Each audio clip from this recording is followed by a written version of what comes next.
शिक्षक साथियों नमस्कार। पीएफएमएस की धनराशि 2023-24 में आने वाली है और कुछ धनराशि आ भी चुकी है। जैसे माता उन्मुखीकरण की धनराशि 4,000 रुपये खाते में आई है, जो अगस्त से लेकर के 31 मार्च तक के बीच की 8 महीने का है, जिसका 500 रुपया प्रति मीटिंग व्यय किया जाना है। तो उसका हम पीपीए कैसे जनरेट करेंगे इसके बारे में समझते हैं। सबसे पहले हम डाटा ऑपरेटर की आईडी को खोलेंगे क्रोम ब्राउज़र में। क्रोम ब्राउज़र में जाकर के गूगल में सर्च किया, पीएफएमएस लिख करके इसको सर्च करेंगे और यहाँ पर आएंगे लॉगिन पर। लॉगिन में इस तरह से पेज खुलेगा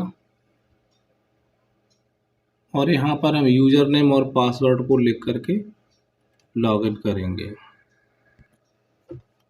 इस तरह से कैप्चा भरने के बाद इसे हम लॉगिन करेंगे और इस तरह से ये डाटा ऑपरेटर की आईडी खुल गई है। और इसके बाद हम लेफ्ट साइड में जाएंगे, जहाँ पर इस तरह से ये ऑप्शन खुलेंगे, जिसमें हम सबसे नीचे जाएंगे एक्सपेंडिचर पर। ये एक्सपेंडिचर है। एक्सपेंडिचर पर क्लिक करेंगे, इसको थोड़ा सा दबाए रखेंगे और यहाँ पर आएंगे ऐड न्यू पर। ऐड न्यू पर क्लिक करेंगे, इस तरह से प्रोसेस होगा।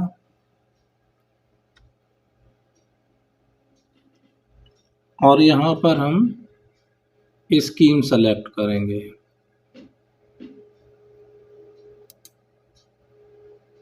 यूपी 113 समग्र शिक्षा एलिमेंट्री एजुकेशन 3667 यूपी। इस तरह से सेलेक्ट करने के बाद फिर प्रोसेस होगा। बैंक अकाउंट, बैंक अकाउंट में क्लिक करेंगे और इस तरह से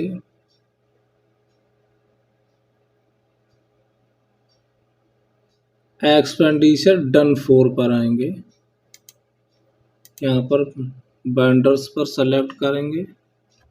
इस तरह से ये धनराशि 4,000 रुपये निकल के आ गई, शो होने लगी अकाउंट में। अब इसमें हम डेट सेलेक्ट कर लेंगे, आज की डेट जो भी है।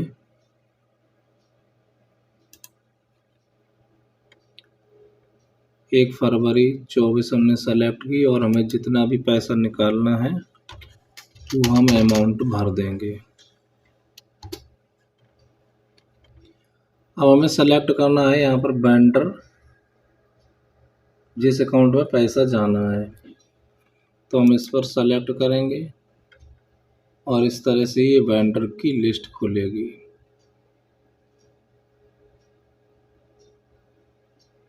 और हमें नीचे वाले अकाउंट में पैसा ट्रांसफ़र करना है। आपने वेंडर सेलेक्ट कर लिया।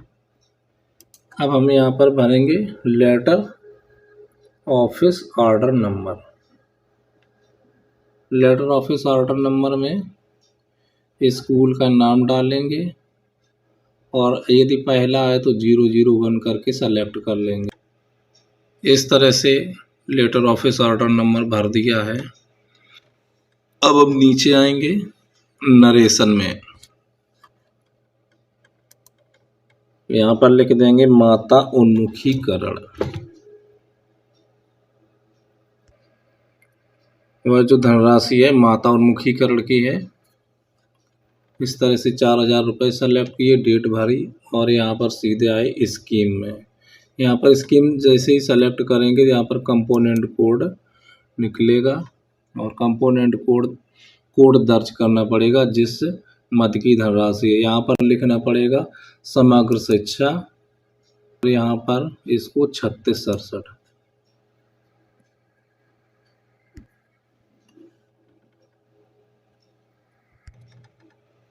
यूपी 113 समग्र शिक्षा 3667 लिख करके जैसे सर्च किया यहाँ पर, इस तरह से कंपोनेंट कोड निकल के आए और हमें भरना है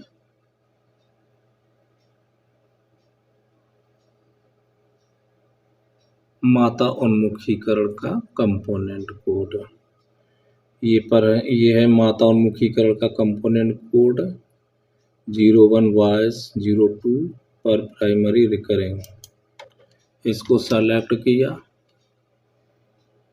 जैसे ही सेलेक्ट किया यहाँ पर रेवेन्यू में आएंगे और यहाँ परसेंटेज में 100 भरेंगे, अमाउंट आ जाएगा। जैसे ही क्लिक करेंगे इस तरह से यहाँ पर ऐड पर टच करेंगे और नया पेज खुलेगा। इस तरह से नीचे ऑप्शन और खुल जाएंगे।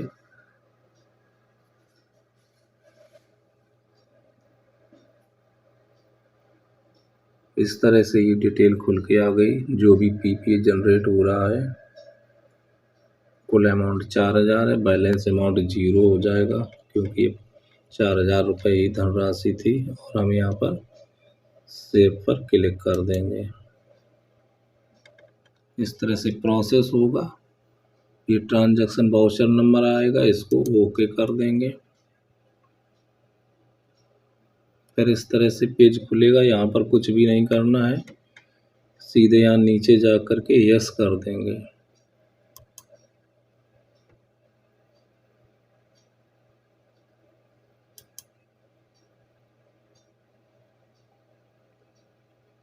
जैसे यस करेंगे इंस्ट्रूमेंट टाइप में क्लिक करना है और ये e payment using print advice select करेंगे और यहाँ पर ऐड पर चले जाएंगे।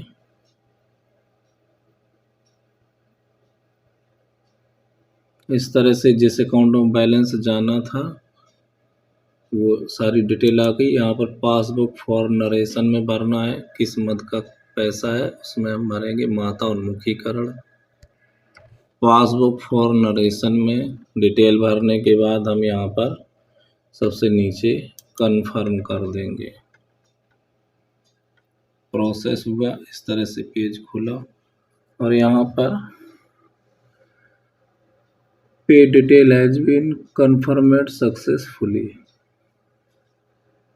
इसके बाद हम सीधे नीचे आएंगे सबमिट फॉर अप्रूवल।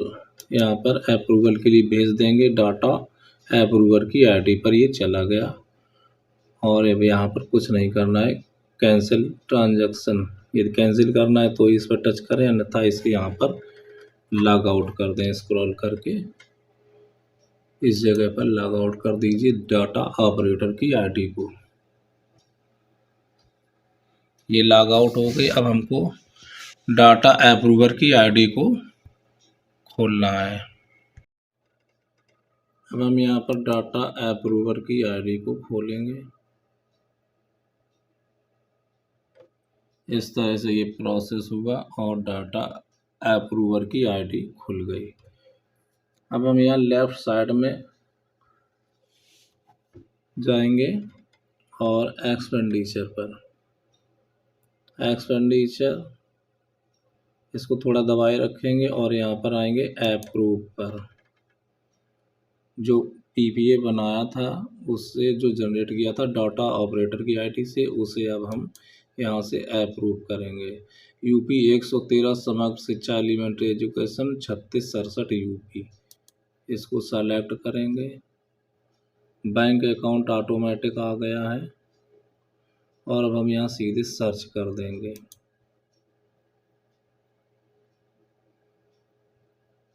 सबमिटेड हो गया और सर्च हो गया, ये आ गया।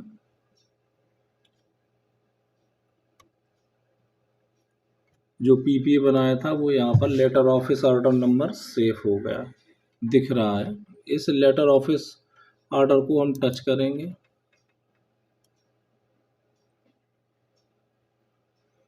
प्रोसेसिंग हुई और यहाँ पर ये डिटेल खुल के आ गई।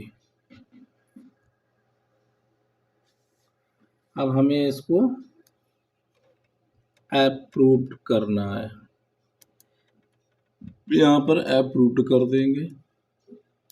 यहाँ रिमार्क आया, प्लीज एंटर रिमार्क, रिमार्क में अप्रूव लिख देंगे। रिमार्क में यहाँ पर अप्रूव लिखने के बाद इस तरह से ये डिटेल आई और यहाँ पर ओके कर देंगे। प्रोसेसिंग हो रहा है।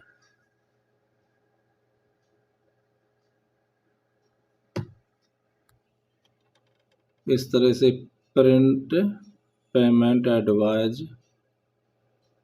पर ओके करेंगे। सक्सेसफुली हो गया, सक्सेसफुली सेव्ड फॉर अप्रूव्ड, और ये सक्सेसफुली हो गया 11 फरवरी तक के लिए। अब हम यहाँ पर ओके कर देते हैं और ये आ गई डिटेल। यह PPA 10 दिन के लिए वैलिड है और जिसका लास्ट डेट है एक्सपायरी का 11/2/2024। इसको हम ओके कर देंगे और ये प्रिंट के लिए पेज खुल के आ गया। अब हम इसमें क्या करेंगे, सीधे PDF को सेव कर लेंगे।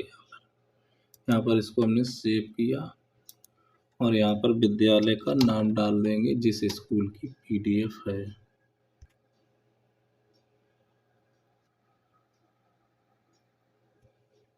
इस तरह से इसको हम यहाँ से सेव कर दिया। अब हम इसको देखेंगे कहाँ हमने सेव किया है, निकाल लेंगे प्रिंटर से। अब हम यहाँ जाएंगे और यहाँ डाउनलोड में देखेंगे। इस तरह से हमें यहाँ पर ये PPA खो गया है, प्रिंट किसी तरह से खो गया है, तो हम उसे कैसे दोबारा से निकालेंगे उसको देखते हैं। सबसे पहले हम जाएंगे सीधे डाटा अप्रूवर की ID से और दोबारा प्रिंट निकालेंगे। जो PPA बनाया था, अप्रूव्ड किया था, वो कहाँ मिलेगा इसके बारे में जानते हैं। डाटा अप्रूवर की ID में कैप्चा भरने के बाद इसे लॉगिन करेंगे और लॉगिन करने के बाद सीधे आएंगे एक्सपेंडिचर पर। एक्सपेंडिचर पर आने के बाद सीधे मैनेज पर जाएंगे और मैनेज पर जाने के बाद यहाँ पर स्कीम सेलेक्ट करेंगे। UP 113 समग्र शिक्षा एलिमेंट्री एजुकेशन 3667 UP, और इसके बाद सीधे यहाँ पर सर्च कर देंगे।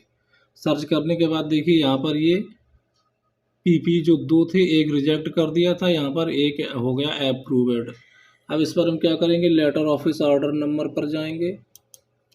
इसके बाद इस तरह प्रोसेसिंग होगा और हम यहाँ पर सीधे प्रिंट पेमेंट एडवाइस पर चले जाएंगे और यहाँ से हम दोबारा इस प्रिंट को निकाल सकेंगे।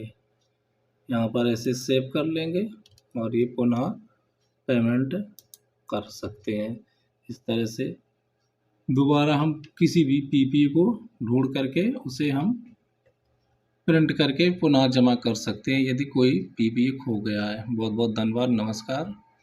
ध्यान रहे कि इसे 10 दिन के अंदर पेमेंट करा लें बैंक में जमा करके, अन्यथा यह एक्सपायर हो जाता है।